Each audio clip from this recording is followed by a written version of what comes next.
All right, December 2025 jobs report. We have the full picture. So I'm going to, by the end of the month, hopefully put that whole picture together. I don't know if it'll be a podcast or it'll be something written.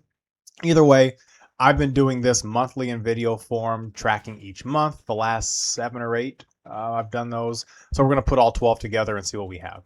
I'm not an economist. I am just somebody who did their doctoral work and hiring practices. So I use a lot of this information and this data when I was building my thesis. So that is where the interest continues to go. Also, maybe this different perspective of the numbers will be helpful to you. That is the only reason that I do it.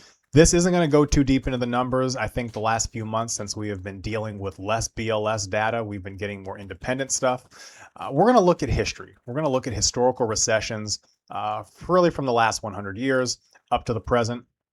So we're going to look historical precedent, political precedent, and we are going to draw some connections there. The good news, and this is where I will urge you to read the newsletter that came out this week.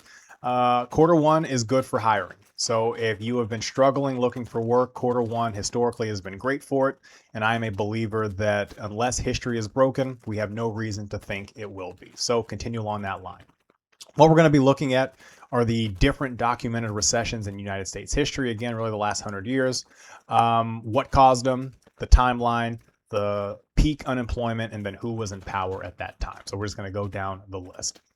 Starting with the Great Depression, 1929 to about 33. It was a bank crash. Unemployment peaked at 25%. That is still the highest it has ever been documented in the United States. Herbert Hoover was the president then. Franklin Roosevelt took over, got them out of it. Had a bit of a lag, some downtime. Things were going good for a while. 1973 to 1975 was the next. It was an oil embargo. Unemployment peaked at 9%. This was Richard Nixon and Gerald Ford who were in power at that time. Next one, 1981 to 1982. This was the Federal Reserve interest rate hikes.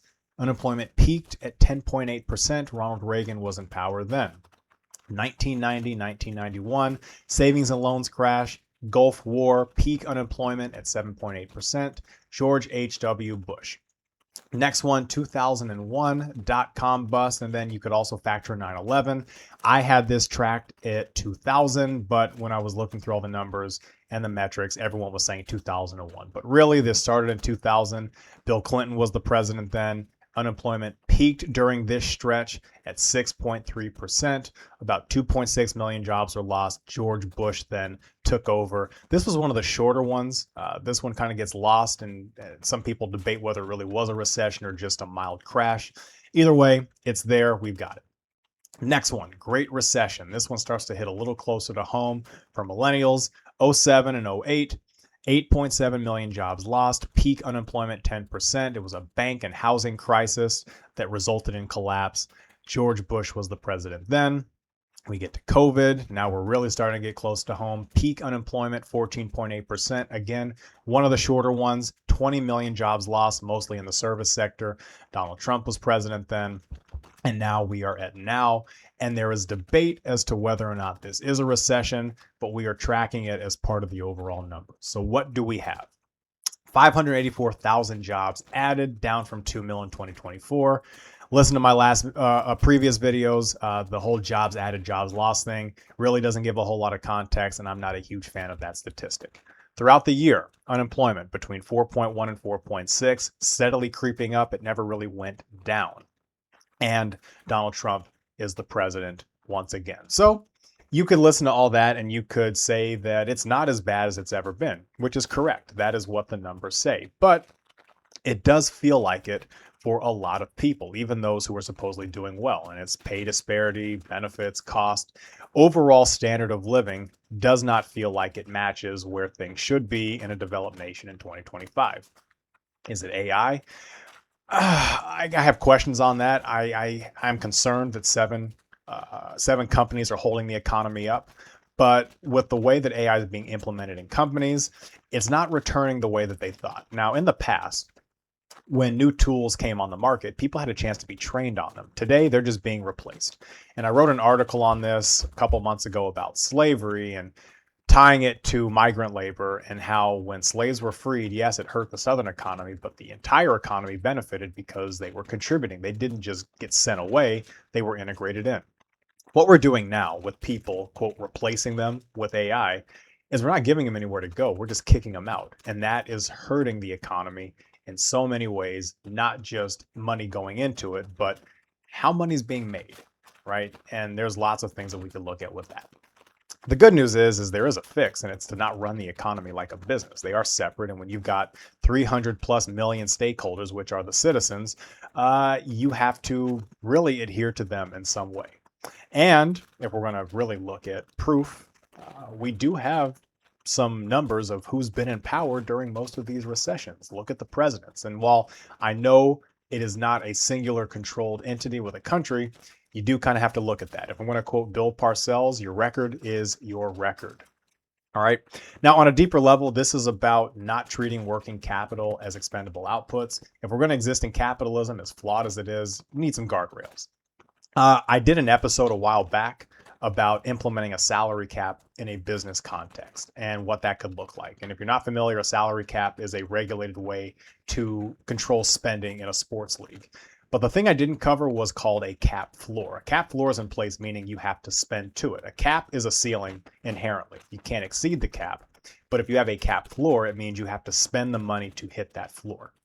In a business context, that could look something like if your company makes a certain amount of money, you have to spend a certain amount on personnel. Again, broad statement, irresponsible to just say that companies should do this, but if it was going to be implemented, it doesn't mean hiring more people. It could just be paying the people who are making you money a little bit more. And it makes sense, right? If you have billions in revenue, but you're reducing your workforce, that really doesn't make a whole lot of sense. It makes sense maybe for shareholders and people keeping the money, but it doesn't make tangible sense if you're just sitting on money. With how a salary cap works, as the revenue goes up, so does the cap, and the money has to be spent. It's kind of the same principle for investing. You don't want to just sit on a pile of money. You want it to do something. You want to have some active return, whether it be via interest, whether it be active investments or passively making money for you. And I'm sure my proposal to some may sound anti-freedom and anti-capitalist, which if it does, I'm not really aligned with capitalism. If anything, I'm probably more aligned with democratic materialism, but that is a different topic for another day. Also, if you're a fan of pro sports, they're inherently socialist structures if you look at it, but moving on.